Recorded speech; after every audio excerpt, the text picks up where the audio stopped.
Movie शुरू होते ही हमें हाई स्कूल ग्रुप के कुछ बच्चों को दिखाया गया जो ट्रेन स्टेशन के ट्रिप पर आए हुए हैं। दरअसल ये एक टूर कंडक्ट कर रहे हैं जिसका नाम था काजुया टकाची। वो बहुत ही एक्साइटमेंट में आकर सभी बच्चों को बुलेट ट्रेन की इंपॉर्टेंस बताते हैं और उन इंजीनियरिंग प्रोसेस के बारे में बताने लग गए जो इन ट्रेन्स को चलाने के लिए खास जरूरी माने जाते हैं। टूर के लास्ट सीन पर कुछ स्टूडेंट्स उनसे कुछ सवाल करते हैं कि आपने ट्रेन पायलट बनने के बजाय ट्रेन कंडक्टर बनना ही क्यों चॉइस रखी। टकाची हल्का सा मुस्कुराकर जवाब देते हैं कि मुझे सबकी जरूरतें पूरी करना, पैसेंजर्स को इकट्ठा करना बहुत अच्छा लगता है और वजह भी यही है कि मैं अपने काम में बहुत ही ज्यादा माहिर हूँ। हायाबुसा 60 नाम की ट्रेन प्लेटफॉर्म पर आ पहुंचती है। इसी ट्रेन में वो सभी हाई स्कूल स्टूडेंट्स का ग्रुप भी जाने वाला था जो एजुकेशनल ट्रिप में ज्वाइन हुए थे। सारे के सारे बच्चे काफी ज्यादा एक्साइटेड थे, लेकिन हम देख पाते हैं कि उन्हीं सब बच्चों में से एक बच्ची जिसका नाम यूजिकी था वो बहुत ही कम एक्साइटेड में थी।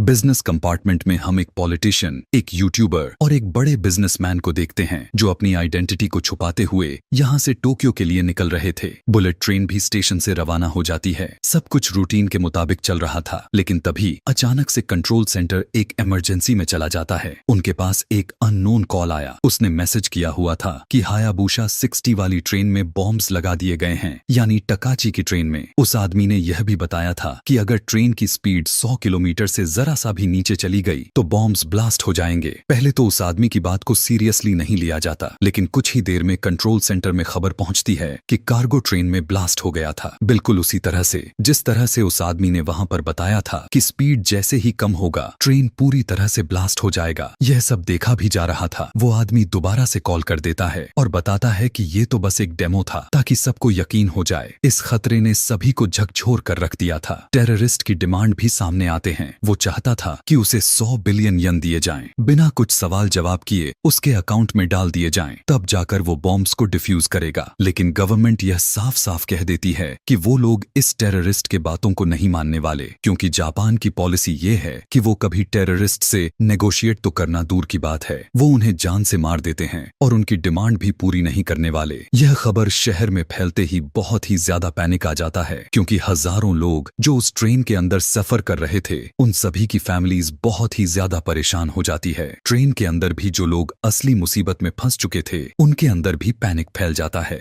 मगर इसी दौरान वही यूट्यूबर जो उसी ट्रेन के अंदर सवार हुआ था अपना सोशल मीडिया प्लेटफॉर्म को यूज करता है। वो दरअसल एक ऑनलाइन पोर्टल बनाता है जहां लोग डोनेशंस दे सके और टेररिस्ट की मांगी हुई अमाउंट को इकट्ठी की जा सके, क्योंकि गवर्नमेंट ने उस अननोन आदमी जिसने बॉम्ब लगाया हुआ था उसे कुछ भी देने से मना कर दी थी। हैरानी की बात तो यह था कि पूरी जापान के लोगों ने डोनेशंस देना शुरू कर दिया और एक के बाद एक करके पैसे पे पैसे आने लग जाते हैं। आने वाले हर डोनेशन की स्क्रीनशॉट और अकाउंट का बैलेंस अपने अकाउंट में लगातार शेयर करते चला जाता है। इसी दौरान ट्रेन में सभी बातें कर रहे थे कि आखिर वो कौन हो सकता है जिसने बॉम्ब को लगाया होगा। सबको यही लग रहा था कि बॉम्ब लगाने वालों में से एक आदमी जरूर इसी ट्रेन में हो सकता है, और यहाँ पर शक जाता है एक मास्क पहने हुए इंसान पर, क्योंकि जब सभी लोग पैनिक हुए जा रहे थे तो वो बहुत ही आराम से अपना लंच कर रहा था। यहाँ पर पास्ट की कहानी के बारे में पता चलती है कि उसकी एयरक्राफ्ट रिपेयर की एक कंपनी थी। कुछ अरसे पहले उनकी कंपनी ने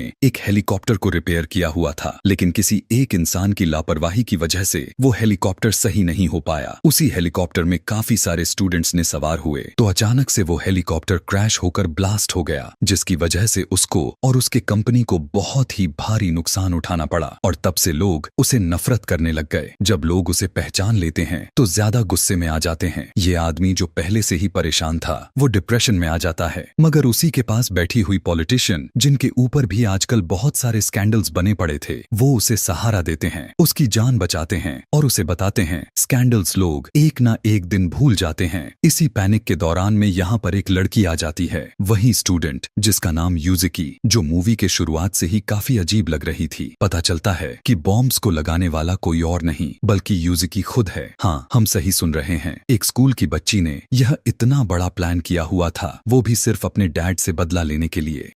यूजिकी के डैड एक रिटायर्ड पुलिस ऑफिसर थे और एक एब्यूजिव डैड भी थे, यानी वो यूजिकी के साथ अच्छा बर्ताव नहीं रख रहे थे। उससे मारपीट करना, उसे बुरा भला कह देना, इस तरह की आदतें यूजिकी को परेशान कर रखा था। उन्होंने यूजिकी को बहुत ही टॉर्चर किया हुआ था, यहाँ तक कि इन्होंने यूजिकी को लड़की होने पर ताने भी दिए। यूजिकी की मॉम के डेथ के बाद वो बिल्कुल अकेली पड़ गई थी। उसे तब नफरत हो जाया करती थी जब जब उसके डैड उससे झूठी बहादुरी के किस्से सुनाया करते थे। वो जानती थी कि उसके डैड को एक झूठी हीरो की इमेज मिली हुई थी, जो दरअसल 1975 में जब एक ट्रेन में बॉम्ब को ब्लास्ट किया गया था, उस टाइम में भी ठीक ऐसा ही एक बुलेट ट्रेन का केस सामने निकल कर आया हुआ था। उस ट्रेन एक्सप्लोजन में बहुत सारे लोग मारे गए थे और जिसने यह सब किया हुआ था, पता चलने पर जब पुलिस उसे ट्रैक करते हुए उसके घर तक पहुंच गई तो उसने खुद को ही बॉम्ब से ही उड़ा दिया। गवर्नमेंट अपने लोगों को यह नहीं दिखाना चाहती थी कि वो लोग टेररिस्ट को पकड़ने में नाकामयाब रह गए, इसीलिए उन्होंने झूठी खबर फैलाई कि यूजिकी के डैड ने उसे मारा है। यही वजह भी थे कि यूजिकी के डैड को एक हीरो मॉडल में तराश दिया गया था। यूजिकी के डैड की सारे के सारे दुनिया शाबाशी देने लग गए, लेकिन सारा सच जानती थी और वो यह सच सबके सामने लाना चाहती थी। उसके डैड को जहां पूरी दुनिया हीरो समझती थी, वो सभी को यह बताना चाहती थी कि असल में उसके डैड कैसे और किस तरह के इंसान हैं। उसे तो अपने डैड से उसके साथ हुए उनके पूरे रवैया को बदला लेना था, इसीलिए उसने इतना बड़ा प्लान बना दिया और जाकर उसी टेररिस्ट के बेटे से मिली जिसने अपने आप को खुद बॉम्ब से उड़ा लिया था। वो आदमी भी अपने डैड के मौत का बदला गवर्नमेंट से लेना चाहता था, इसीलिए वो भी प्लान में शामिल हो गया और उसने खुद ही बॉम्ब को बनाया और उसी ने उस ट्रेन्स में बॉम्ब्स लगा दिए। यूजिकी पैसेंजर्स से कहने लग जाती है कि मैं आप लोगों को एक ऑप्शन देती हूँ, आप लोगों में से कोई भी एक उठकर मेरा मर्डर कर दे, क्योंकि ये सारे के सारे बॉम्ब्स मेरे दिल में लगे हुए पेसमेकर के साथ अटैच हैं। जैसे ही मैं मरूंगी ये सभी बॉम्ब ऑटोमेटिकली डिफ्यूज हो जाएंगे। उसकी पूरी कहानी को सुनते हुए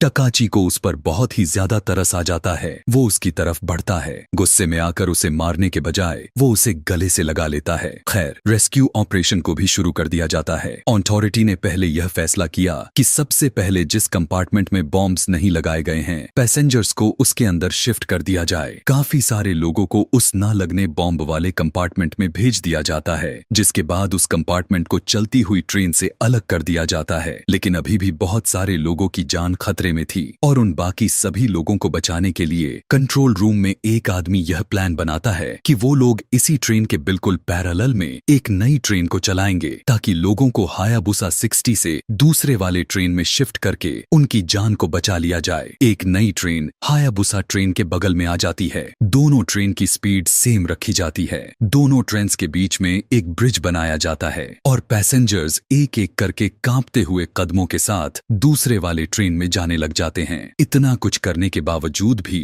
9 पैसेंजर्स थे जो इसी ट्रेन में फंसे हुए थे। वो ट्रेन भी टोक्यो की तरफ काफी रफ्तार में बढ़ रही थी और उसी दिन टोक्यो स्टेशन भी बंद पड़ा हुआ था, क्योंकि टोक्यो स्टेशन पर कंस्ट्रक्शंस चल रही थी। वक्त बहुत ही कम हो चुका था। ट्रेन की स्पीड कम करते तो मारे जाते और अगर टोक्यो स्टेशन पर जाकर ट्रेन को रोकते तो और भी ज्यादा लोग मारे जाते और साथ में सारा टोक्यो स्टेशन भी तबाह हो जाता।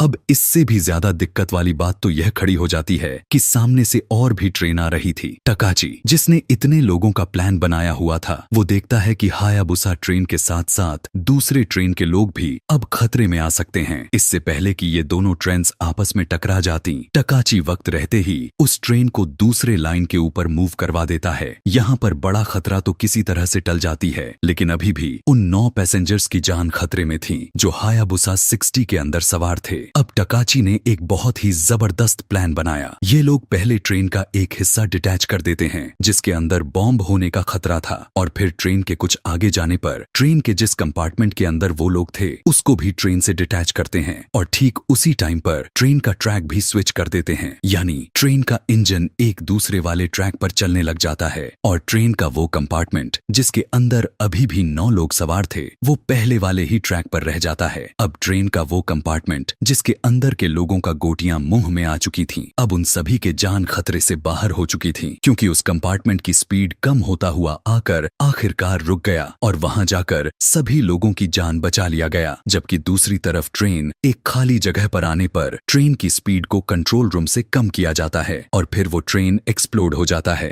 धमाका इतना बड़ा होता है कि ट्रेन की चीथड़े उड़ जाते हैं। लेकिन अच्छी बात तो यह थी कि इस बड़े से हमले में किसी का कोई नुकसान नहीं होता और इतने में ही यूजुकी को पकड़ने के लिए यहाँ पर पुलिस भी पहुंच जाती है। वो लोग यूजुकी से सवाल करते हैं कि क्या तुम्हें कोई गिल्ट भी है और क्या तुम अपने सफाई में कुछ कहना चाहोगी। लेकिन यहाँ पर यूजुकी बिल्कुल चुप रहती है, बल्कि वो अपने कांपते हुए हाथ को आगे कर देती है ताकि उसे हथकड़ी पहनाकर उसे अरेस्ट कर लिया जाए। टकाची का असिस्टेंट कंडक्टर, जो इस पूरे पैनिक दुर्घटना के अंदर जख्मी हुआ था, उसे हॉस्पिटल पहुंचा दिया जाता है। जबकि यहाँ टकाची के साथ वो यूट्यूबर दोनों सबके सामने हीरो बनकर आ जाते हैं। उन्होंने जिस तरह से इन सारी कंडीशन को संभाला हुआ था, सच में वो हीरो बन गए थे। आखिरकार सभी लोगों की जान बचा ली जाती है और इसी के साथ ये कहानी भी यहाँ